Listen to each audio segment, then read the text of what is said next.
झारखंड में विधायक कैश कांड में ईडी की कार्रवाई अब तेज हो गई है।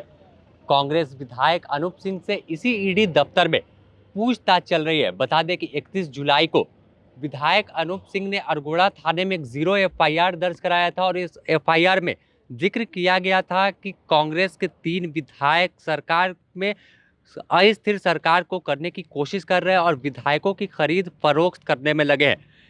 विधायक अनूप सिंह से पूछताछ को लेकर ईडी दफ्तर की सुरक्षा भी कड़ी कर दी गई है। तमाम रैब के जवान और सीआरपीएफ के भी जवानों को तैनात किया गया है। आप तस्वीर में देख रहे हैं किस तरह से अनूप सिंह का कारकेट ईडी दफ्तर पहुंचा और अनूप सिंह जब ईडी दफ्तर के अंदर जा रहे थे तो थम्स अप करते हुए वह ईडी दफ्तर गए हैं। किसी तरह की सिकर उनके चेहरे पर नहीं दिख रही थी। बता दें कि 31 जुलाई को कोलकाता में कांग्रेस के विधायक नमन विकसल कोंगाड़ी और राजेश कश्यप 50 लाख रुपए नगद के साथ पकड़े गए थे, जिसके बाद दूसरे दिन रांची के अरगोड़ा थाने में अनूप सिंह के द्वारा एक 0 एफआईआर दर्ज कराया गया था। उस एफआईआर में बताया गया था कि 10 करोड़ रुपए और एक मंत्री पद का लालच तीनों विधायकों की ओर से दिया जा रहा है और सरकार को, जो झारखंड सरकार है, उसे अस्थिर करने में लगे हुए।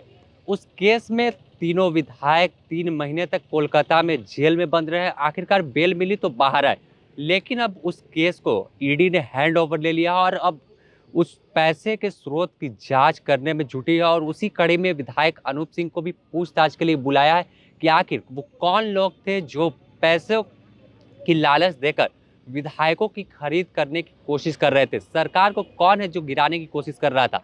और अगर इससे हट के बात करें तो विधायक अनूप सिंह के आवास पर पिछले महीने ही आईटी की छापेमारी चल रही थी, जो 3 घंटे तक।